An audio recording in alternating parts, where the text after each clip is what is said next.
Bom dia, PIBJC! Mais um curso começando na nossa Escola Bíblica Dinâmica, Neemias, Tempo de Reconstrução.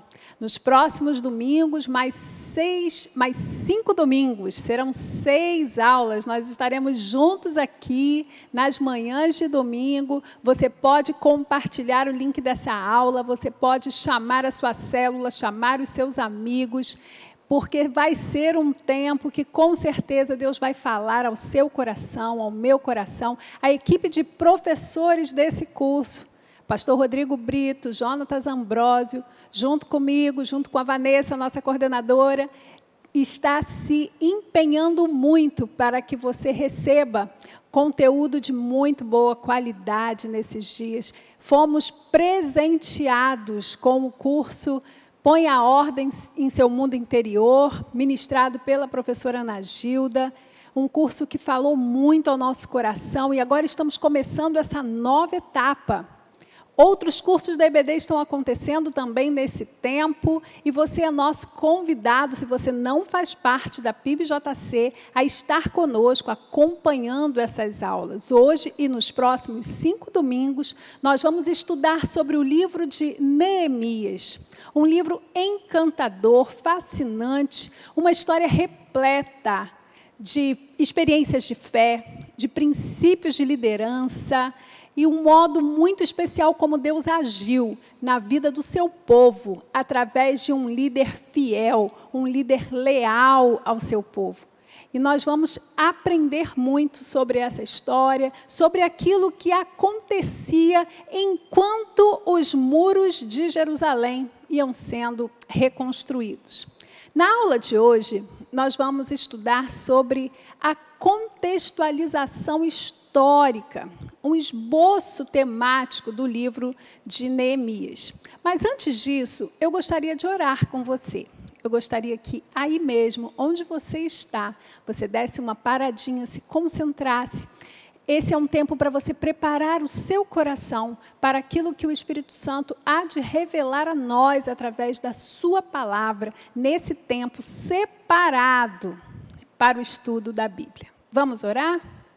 Senhor, nós te agradecemos pela oportunidade que temos de, através desses canais de mídia eletrônica, nos comunicarmos, nos conectarmos com o Senhor e uns com os outros.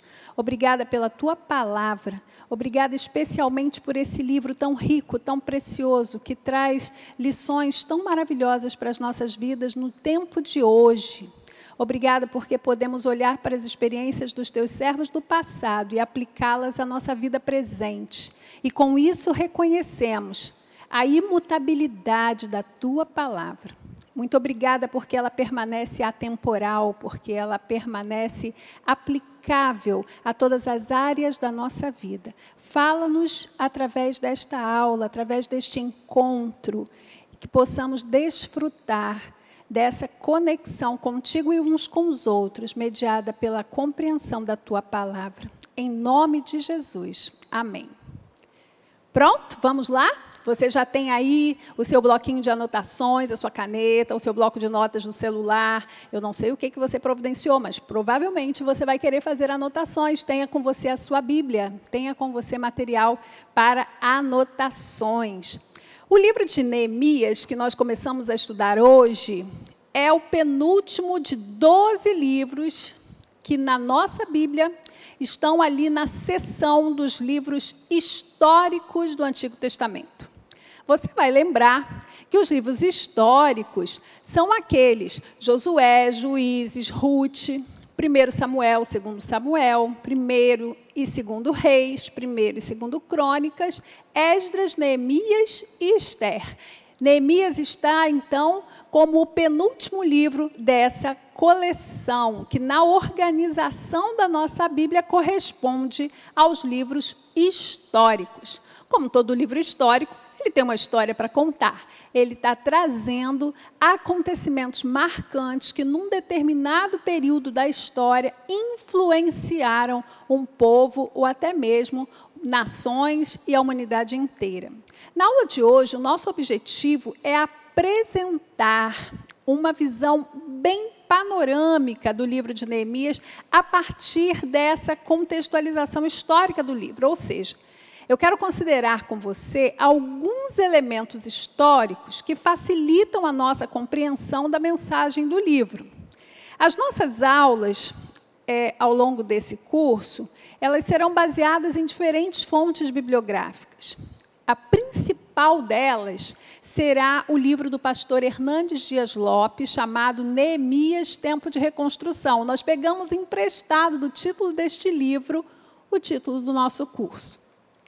A aula de hoje, especificamente, dentre outros materiais, está baseada também na apostila do curso Didaquê, da Comunidade Carisma, da autoria do pastor Anésio Rodrigues. Somos muito gratos a Deus por todos esses homens e mulheres que Deus tem usado para que, através da sua produção literária, nos sirvam o povo de Deus, nos ajudando a termos uma melhor compreensão, um melhor entendimento da Bíblia. Vamos lá, então? Muito bem. O livro de Neemias tem esse nome porque, inegavelmente, Neemias foi o personagem principal da história. No início do capítulo 1, ele se apresenta tão somente como Neemias, filho de Acalias. Ao longo da leitura, nós vamos conhecendo um pouquinho mais desse personagem. A narrativa em primeira pessoa leva a crer que o próprio Neemias possa ter sido o autor desse livro, ainda que não tenha sido o único. Não há uma comprovação histórica de que todo o livro de Neemias tenha sido autoria dele próprio. É possível que escribas, sacerdotes tenham participado da composição dessa narrativa, sendo Neemias o personagem principal. Estudiosos acreditam que o livro de Neemias faça parte de um conjunto de obras produzidas no período pós-exílico. Inclusive, a maior parte dos textos do Antigo Testamento foram compilados, foram organizados nessa época. Foi um período de intensa produção literária, de muitos escritos, hoje compondo o nosso cânon bíblico. E de que tempo nós estamos falando? Você tem uma linha do tempo que você vai estar acompanhando aí, que mostra para a gente alguns momentos da história do Antigo Testamento. Há uma linha que marca o final do Antigo Testamento e o início do Novo Testamento, quando então há a vinda de Jesus. Nós estamos antes dessa linha, nós estamos no Antigo Testamento, aí no momento do exílio na Babilônia. Você se lembra da profecia de Jeremias, quando advertia ao povo acerca desse período que seria, em que eles seriam levados para a Babilônia, e nesse momento, quando a gente está lendo aqui Neemias, esse período já aconteceu e o povo, então, está vivendo o seu momento de retorno do exílio. E isso está acontecendo ali entre os anos 587 a 538 a.C. Então, nós estamos, nesse momento, falando de acontecimentos históricos que ocorreram cerca de 600 anos antes de Cristo, mais ou menos. Já faz bastante tempo e continua sendo uma história inspiradora para todos nós. Muito bem. Essa época em que a história é narrada aconteceu provavelmente na época do reinado de Artaxerxes. A gente vai encontrar essa referência histórica em Neemias 2, lá no primeiro versículo, quando ele se refere ao 20º ano do reinado de Artaxerxes. Nesse período, os judeus estavam debaixo do poderoso Império Persa. E o centro do império se localizava onde hoje corresponde ao território do Irã.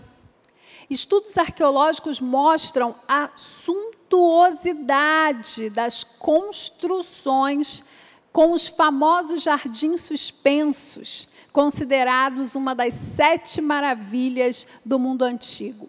Você tem aí algumas imagens dessas construções, elas não são reais, evidentemente, elas são em perspectiva, elas são imaginadas a partir das descobertas arqueológicas, e aí você pode ver, ter uma ideia da magnitude, da riqueza desse império durante o seu apogeu. Eu queria que você imaginasse Neemias nesse cenário de luxo e riqueza, trabalhando no Palácio Real, quando ele ali recebe a notícia de que o seu povo e a sua cidade estavam num momento de desolação, e aí entristeceu-se profundamente. Neemias ocupava uma função muito importante. Ele era o copeiro do rei. Às vezes a gente lê ali, falando do copeiro do rei, não entende muito bem o que significa isso. Ser copeiro do rei significava ser um homem inteiramente digno de confiança, pois ele era o oficial da corte, responsável por preservar a vida do rei, impedindo que ele ingerisse alguma bebida envenenada, por exemplo. Então, ele era responsável por tudo que o rei iria provar.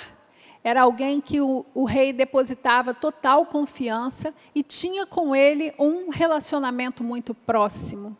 E é de se esperar que Neemias fizesse isso com muita alegria, com muito prazer, porque o rei rapidamente notou a queda no semblante de Neemias quando ele recebeu aquelas notícias tristes a respeito do seu povo. O rei logo percebeu que alguma coisa estava acontecendo com Neemias. Daí nós podemos presumir que havia um relacionamento de proximidade, de confiança entre eles. Isso aconteceu quando Hanani chegou acompanhado de outros judeus, vindo de Judá, e informou, então, o que estava acontecendo.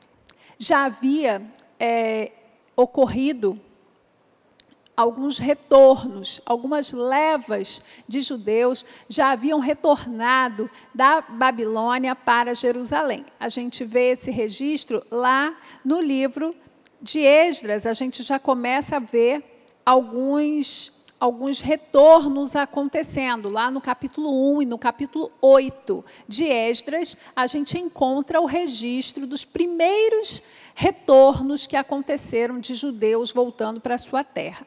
O livro de Neemias traz o registro de outros 3 retornos a Jerusalém, que estão registrados no capítulo 2, que foi o retorno do próprio Neemias com alguns oficiais. O capítulo 7, em que um grande grupo de famílias retorna para repovoar Jerusalém. E no capítulo 12, a gente vê sacerdotes, levitas e suas famílias que agora iriam instituir os ofícios religiosos após a construção do templo, e agora que a cidade ia ser novamente repovoada, a construção concluída, eles então retornam para ocupar novamente a sua terra. O foco do livro de Neemias é a reconstrução dos muros de Jerusalém. Esses primeiros repatriados já estavam começando a reconstruir suas casas, já estavam começando a reconstruir suas plantações. Esdras já havia construído o templo, no entanto, a cidade continuava desprotegida. Não havia em volta da cidade uma muralha que a resguardasse dos ataques. Então, nós podemos ver aqui que o livro de Esdras e o livro de Neemias, eles têm uma continuidade, como se fossem um só livro. A gente pode imaginar que se o livro de Esdras fosse uma série, o livro de Neemias seria a 2ª temporada, porque é uma continuidade da mesma história. O livro de Neemias é muito envolvente, é uma história linda, que para acompanhar os detalhes dessa história e as lições que nós podemos extrair das páginas desse livro precioso, você vai precisar acompanhar as próximas 5 aulas, porque Hoje eu só estou introduzindo alguns elementos para que você possa compreender com mais profundidade essa narrativa. Mas eu não vou dar spoiler das próximas aulas. A gente vai ter muita coisa para aprender sobre a história propriamente e aquilo que a gente pode extrair dela. Então, continuando aqui, nós estamos falando de um livro histórico. E a história tem esse importante papel de registrar acontecimentos que marcam a vida de um povo, para que, com base nesses registros, nós possamos compreender o encadeamento dos fatos subsequentes. Ou seja, quando nós lemos os livros históricos na Bíblia, o nosso olhar deve se voltar não apenas para a história circunstanciada naquele momento, mas também devemos olhar para o futuro, tentar compreender como aqueles episódios históricos influenciaram outros fatos no futuro. Então, você pode ler Neemias com um foco no relato propriamente. Um relato impressionante de um líder fiel a Deus, leal ao seu povo, que liderou a reconstrução de uma muralha em 52 dias, resistindo corajosamente à oposição. Mas você também pode ampliar o seu foco para enxergar todo um cenário histórico, entendendo o que veio a acontecer no futuro em decorrência dos fatos relatados em Neemias.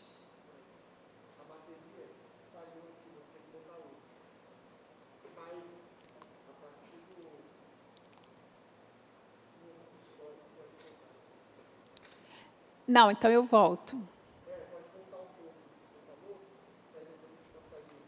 Tá.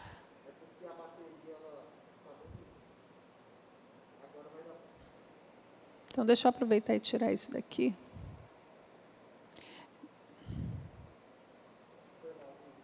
Não tem problema, não. O problema é que dá trabalho para vocês.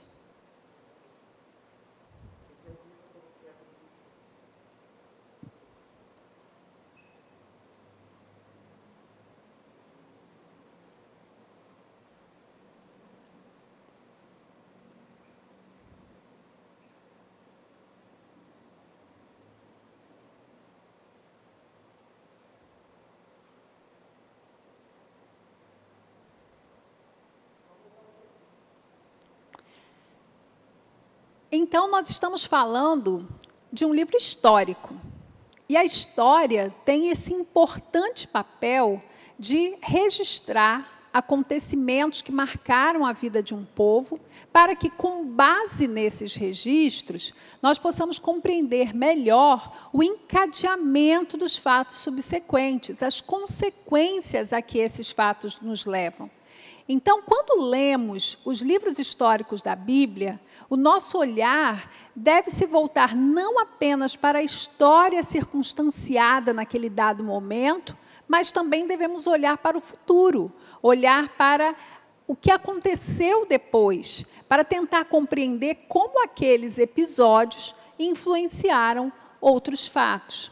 Então, você pode ler Neemias com um foco bem restrito, voltado para a compreensão dessa história impressionante de um líder fiel a Deus, leal ao seu povo, que liderou brilhantemente a reconstrução da muralha de Jerusalém em apenas 52 dias, resistindo corajosamente à oposição.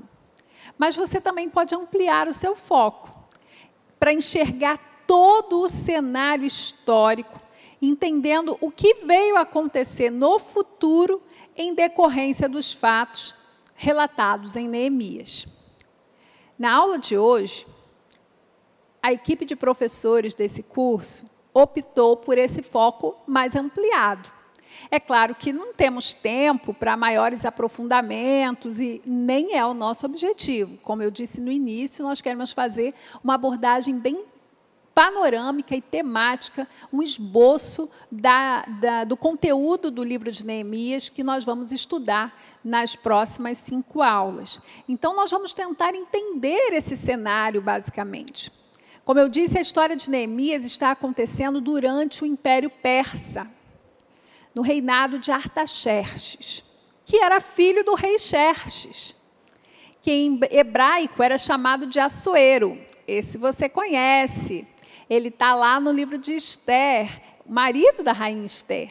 Então, você já entendeu que a história de Neemias veio depois da história de Esther, ainda que na nossa Bíblia o livro de Esther venha depois do livro de Neemias. Nos tempos de Esther, havia uma conspiração contra os judeus que habitavam a Pérsia, também chamada Babilônia. E em Esdras e Neemias, esses judeus já estão retornando do exílio na Babilônia.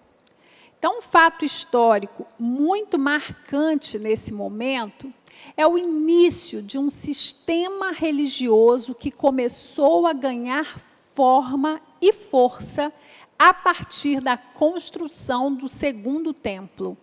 Como assim, Miriam, segundo templo? É isso mesmo. O primeiro templo, lá em 950 a.C., foi o templo construído por Salomão.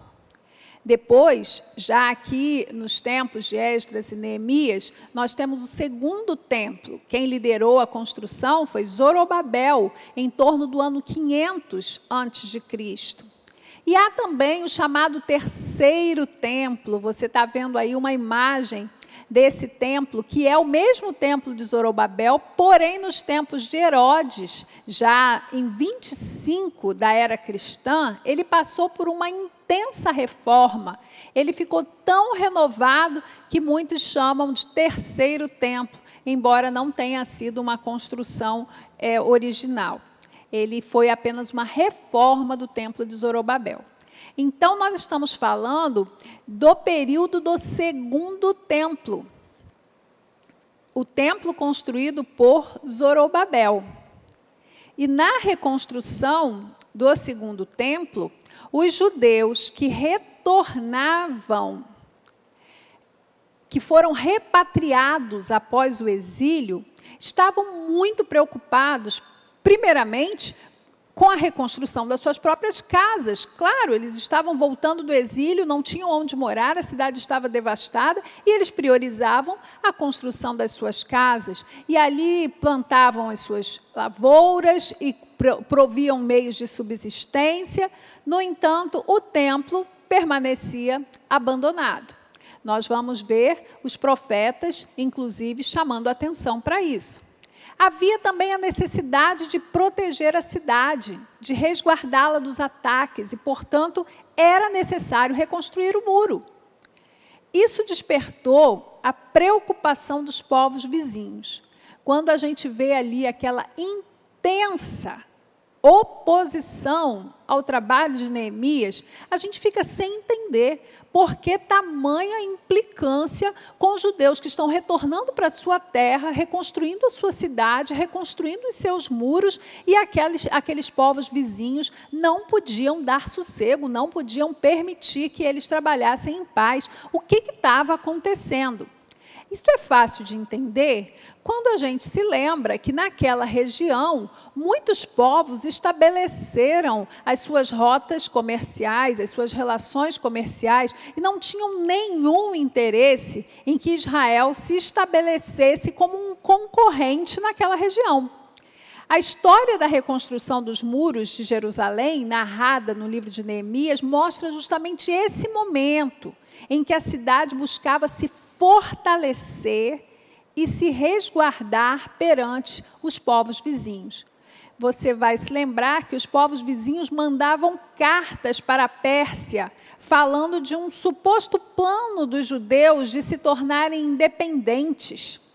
E a Pérsia, então, interveio, afastou Zorobabel da liderança, porque a Pérsia dava liberdade religiosa e de culto aos povos dominados. Mas nenhuma iniciativa de independência, de libertação seria tolerada. Então, os inimigos começaram a denunciar que aquele povo estava se fortalecendo, construindo em torno de si uma muralha, se estabelecendo naquele lugar, e eles poderiam se tornar ali um povo independente, um povo que se rebelaria contra a dominação do Império Persa. Isso não poderia ser tolerado. Isso seria impedido com forte oposição. Então, a gente consegue entender qual é o cenário que está acontecendo ali, por que aqueles inimigos se levantam contra Neemias. Dentro desse cenário histórico, essa oposição é perfeitamente compreensível. Existia uma liberdade de culto, não só para os judeus, para todas as outras nações dominadas pelo Império Persa. Mas elas não poderiam ter nenhuma expectativa de libertação. Isso não seria tolerado, isso seria reprimido com rigor. Então, no pós-exílio, quando essa nação retorna para o seu território, não havia mais nenhum ponto de referência visível, nenhum elemento identitário para essa nação. Nada que desse identidade aos judeus, a não ser o templo. Não havia mais palácio, eles não tinham rei, eles não tinham uma corte real, eles não tinham nada, eles estavam retornando de uma situação de exílio. O templo era o único elemento que lhes dava identidade. Por isso, era tão importante para eles reforçar o templo como símbolo da majestade de Deus.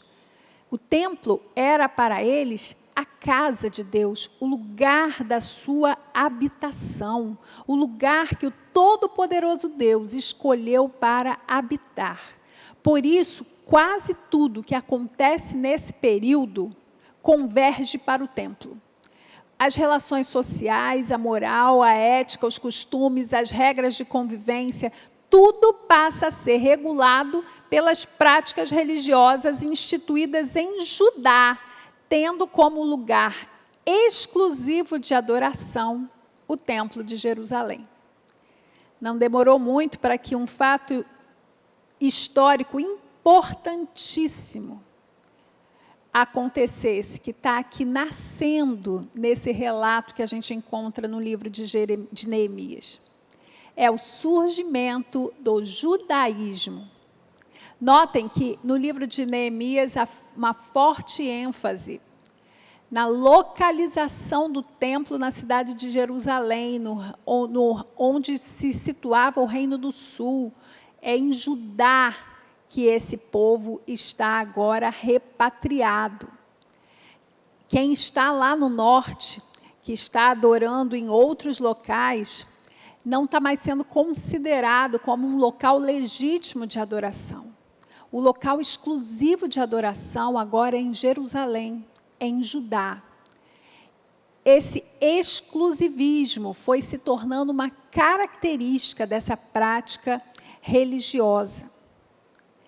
Então, esse sistema que foi surgindo, ele começou a ser marcado por leis cerimoniais, por ritos, que ao longo da história foram contribuindo para o estabelecimento de relações de poder na sociedade judaica.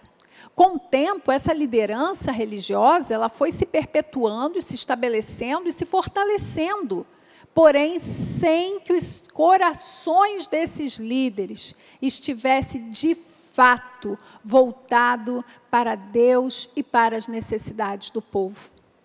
A gente vai encontrar uma confrontação declarada contra esse sistema lá no Novo Testamento. Porém, já no Antigo Testamento, os profetas que eram contemporâneos de Neemias já identificavam e denunciavam alguns desequilíbrios nessa visão, que, em princípio, gente, era motivada pela necessidade de quebrantamento, de arrependimento, de um povo que se distanciou de Deus. Havia, sim, a necessidade de reconhecer que houve a quebra da aliança. Era necessário retomar a santidade. Era necessário voltarem-se para Deus. Mas essa motivação que era pura, essa motivação que era legítima, ela acabou dando lugar ao estabelecimento de um sistema religioso que passou a impor um pesado jugo sobre o povo. E quais eram as ideias que motivaram o surgimento desse judaísmo, que está nascendo e ganhando forma exatamente nesse período histórico em que Esdras e Neemias estão vivendo? Primeiro, que a ideia de que Deus convoca Israel para uma relação especial com ele. Aos pouquinhos, muda-se aquele foco da promessa feita a Abraão, de que a partir dele seriam benditas todas as famílias da terra. Aos pouquinhos, vai-se tendo a ideia de uma única família, a dos israelitas, dos descendentes de Jacó. E o Israel verdadeiro é o que continua a adorar a Deus no seu templo em Jerusalém. Ou seja, a história do Reino do Norte é quase que completamente omitida em prol da história do Reino de Judá. Notem que há aqui uma ideia acerca de Deus sendo construída.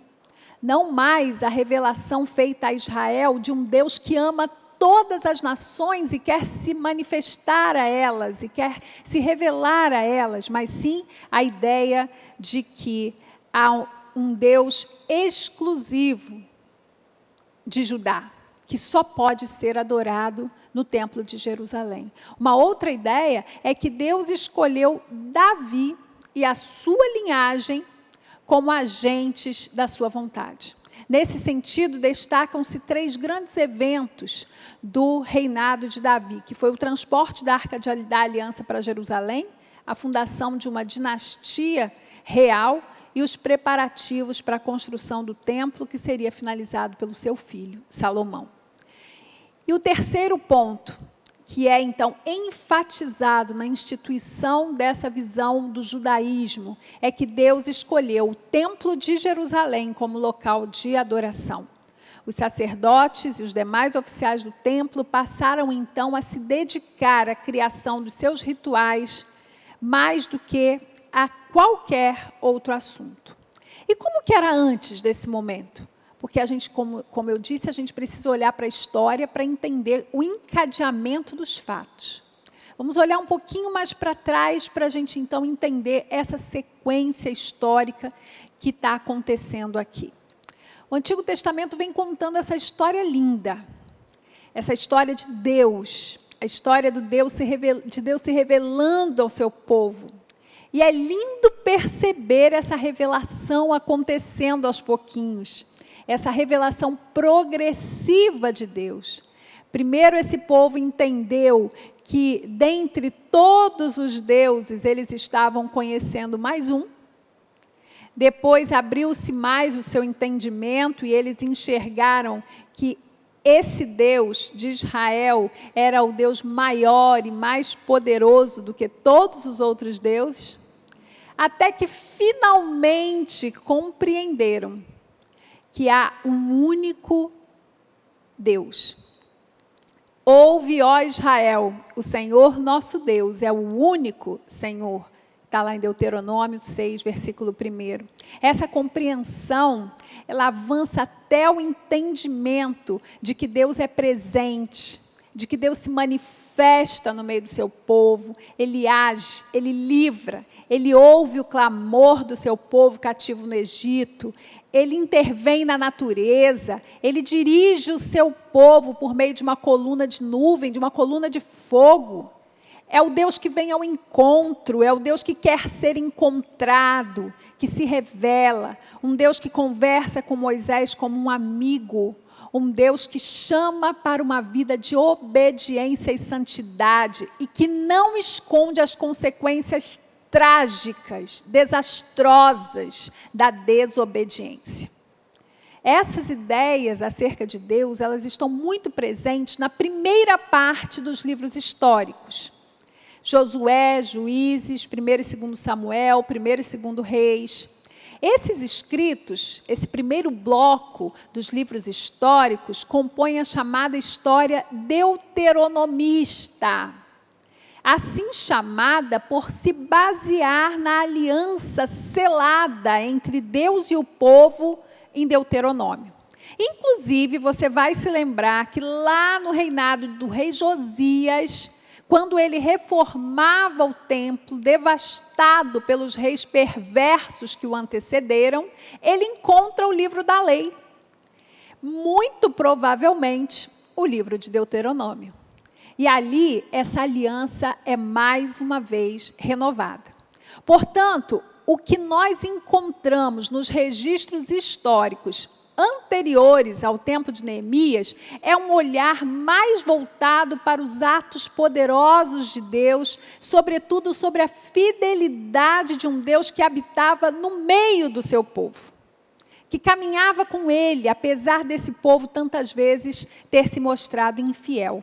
Essa narrativa, nos livros de Josué, Juízes, 1º e 2º Samuel, 1º e 2º Reis, tinha, portanto, o objetivo de levar o povo a refletir sobre as causas das perdas e derrotas que o povo foi sofrendo ao longo do tempo, ressaltando a fidelidade de Deus e a aliança estabelecida com o seu povo. Então, mesmo o povo se mostrando infiel, essas narrativas históricas serviam para reforçar a fidelidade de um Deus que se manifestava no meio do seu povo. O livro de Neemias não está nesse primeiro conjunto que compõe a história deuteronomista. O livro de Neemias está no segundo conjunto, formado pelos livros 1º e 2º Crônicas, Esdras e Neemias. Estes livros compõem a história cronista. É a partir das crônicas que registram os atos dos reis de Judá é que se desenvolve esse relato histórico.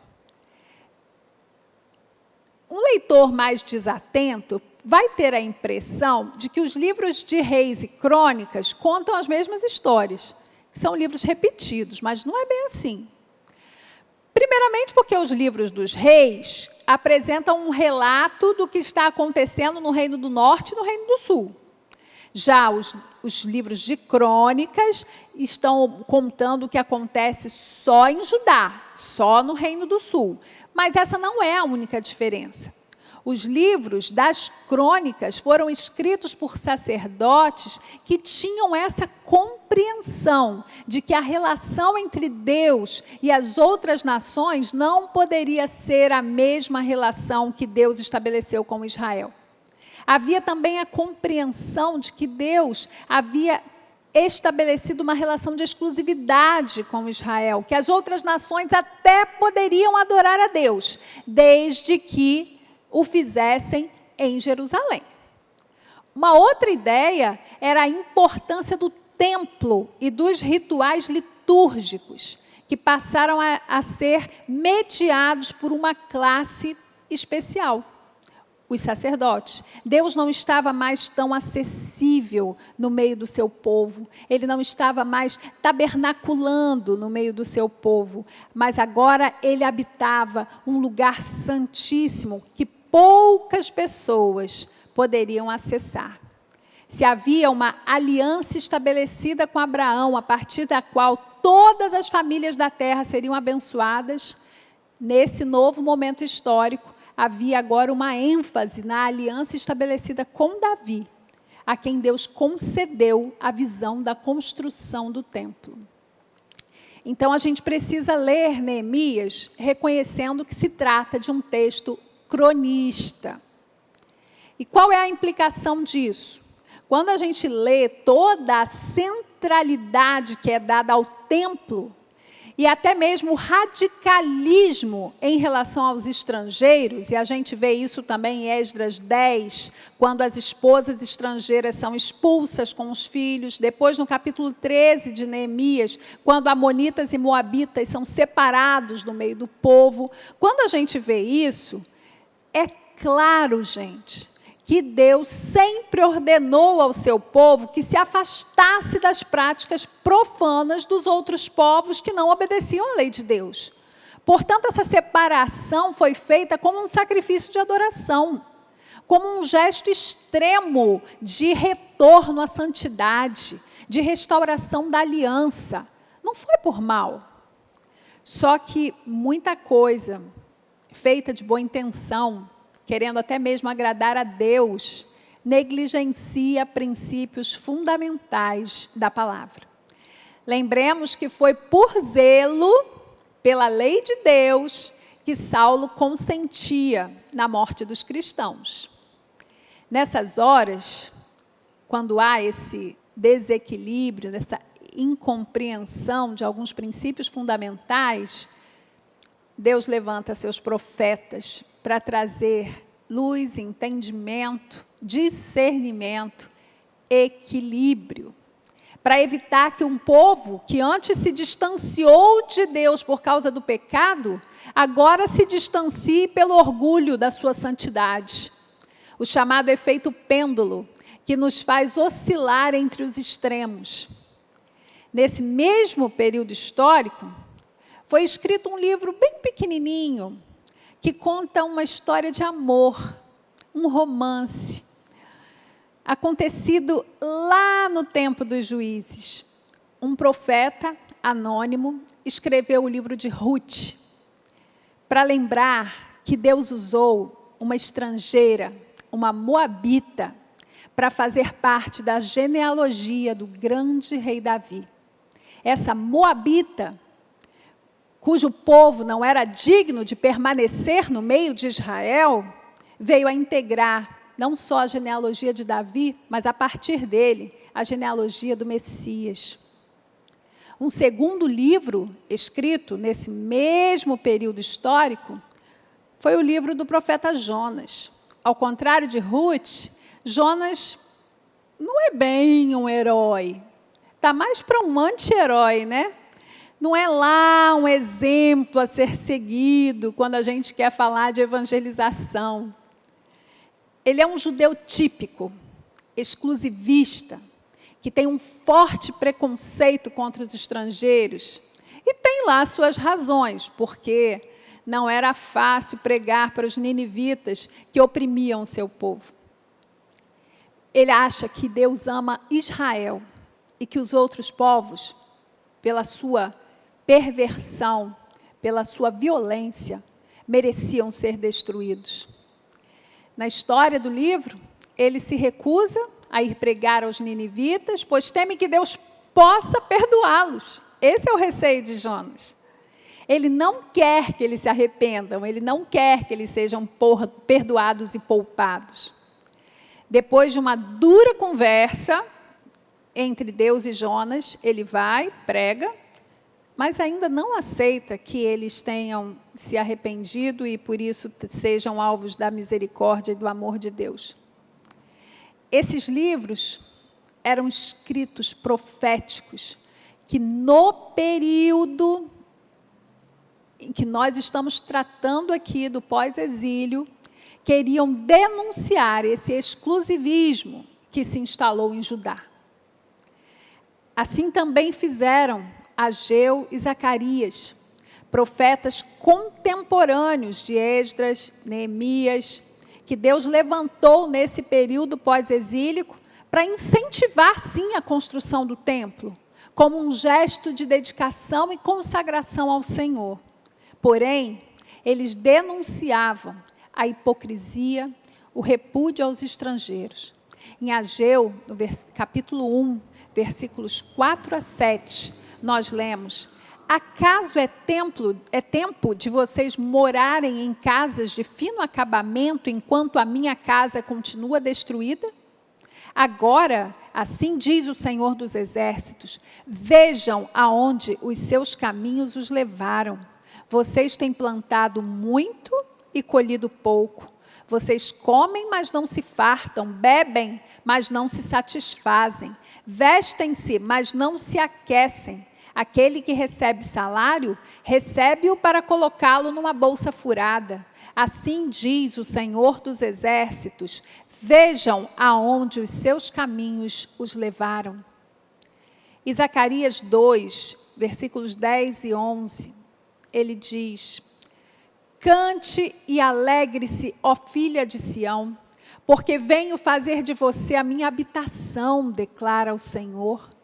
Muitas nações se unirão ao Senhor naquele dia e se tornarão meu povo. Então você será a minha habitação, e reconhecerá que o Senhor dos Exércitos me enviou a você. Nós vemos aqui os profetas de Deus conclamando o povo a dedicação à adoração, que não apenas priorizassem os seus próprios interesses, a construção das suas casas, dos seus negócios, das suas lavouras, deixando abandonado o templo do Senhor, mas que não o fizessem por religiosidade vazia, que não o fizessem para cumprir rituais sagrados, mas que fosse de fato um gesto de dedicação e consagração ao Deus Todo-Poderoso que habita no meio do seu povo. Você conhece a história. Infelizmente, esse projeto do judaísmo, ele se estabeleceu a partir do pós-exílio. As condições históricas no contexto de dominação do Império Persa, permitiram que esse movimento avançasse. Para eles, o templo tornou-se o símbolo maior e o centro do seu projeto de dominação. E mais tarde, um grupo ainda mais radical do que os saduceus que se estabeleceram nesse período, assumiu o controle da religião, que foram os fariseus. E a gente vai encontrar o auge dessa elitização religiosa nos tempos de Jesus, quando ele combatia duramente esse jugo imposto às pessoas e apontava a hipocrisia, a mentira, o engano daqueles que, querendo impor esse fardo, esse jugo aos outros, dentro de si não havia nenhuma devoção, nenhuma piedade, nenhum desejo de agradar a Deus. Queridos, estudar um livro histórico com a riqueza e a profundidade do livro de Neemias precisa nos desafiar num tempo como esse que vivemos. Num tempo em que a nossa nação, em que o mundo pede socorro. Um tempo em que a igreja precisa se posicionar corajosamente como voz profética. Um tempo em que os nossos templos precisam estar com as portas fechadas por causa das medidas de segurança sanitária, mas as nossas igrejas estão abertas no Brasil e no mundo. Nosso compromisso não é com um templo, o nosso compromisso é com a igreja de Cristo. E a igreja de Cristo permanece viva e atuante porque as portas do inferno não prevalecem contra ela. Nós da PIBJC, e aí eu peço licença a você que nos ouve, que não faz parte dessa comunidade, aceitamos recentemente o grande desafio de adquirir o nosso centro de celebrações. E temos certeza, olhando para a história de Neemias, que não fazemos isso para colocar um auditório no centro do nosso projeto, o projeto de igreja que Deus tem nos dado. Aquilo que Deus sonhou para a PIBJC é muito maior do que o CDC. É por isso que falamos de um legado. É por isso que falamos que o CDC faz parte de uma história que Deus está escrevendo nesta cidade. O CDC é apenas um lugar que vai agregar famílias, que vai agregar pessoas, que vai atrair a comunidade. Vai ser o lugar onde pessoas serão acolhidas e atendidas nas suas necessidades. O lugar onde nós vamos irradiar amor e cuidado, serviço, acolhimento, atenção, amor. Esse lugar, ele precisa ser símbolo de algo muito maior, da nossa consagração ao Senhor, do nosso desejo de nos colocarmos diante dEle como instrumentos para alcançar cada vez mais pessoas para Cristo, para servir pessoas com aquilo que temos em nossas mãos, para não sermos indiferentes às necessidades de quem sofre, às necessidades de quem precisa de pão e de quem precisa de apoio, de quem precisa de roupa, de remédio, mas também de quem precisa de ouvido atento, de um olhar sensível, de um ombro amigo. A nossa igreja está vivendo esse tempo de reconstrução de uma visão muito mais ampla. Talvez no tempo de Neemias, essa era a visão que Deus tinha dado a esse líder apaixonado, esse líder influente, que Deus usou para perpetuar o seu projeto para que ele chegasse até os nossos dias. Outras pessoas, historicamente, podem ter construído outras ideias, caminhado em outras direções, mas é muito importante que a gente entenda que Deus age na história e que nenhum projeto humano é capaz de subverter aquilo que Deus sonhou para a sua igreja. Nenhum projeto político, ideológico ou religioso é capaz de alterar aquilo que Deus planejou para que a sua igreja viva nesse tempo. Então, eu quero muito aproveitar esse momento para convidar você, esteja conosco nas próximas aulas. Esteja conosco, abrindo seu coração para entender as lições que Deus quer trazer para a sua igreja nesse tempo, através da leitura de Neemias, através do estudo das páginas desse livro, que vai nos falar acerca de uma vida de influência na sociedade, de como ter uma atitude corajosa diante dos obstáculos, como se colocar como intercessor perante a nossa comunidade. Tudo isso nós aprendemos nessas páginas preciosas do livro de Neemias, que eu quero convidar e encorajar você fortemente a acompanhar nos próximos domingos. Que o Senhor abençoe a sua casa, a sua vida, a sua família. Que o Senhor esteja cobrindo de bênçãos todos os seus. E continue ligado com a gente, porque aqui na PIBJC sempre tem conteúdo relevante para você aprender. Fica conectado, a PIBJC não para, ela avança. Fique com Deus, um grande abraço. Até a próxima aula.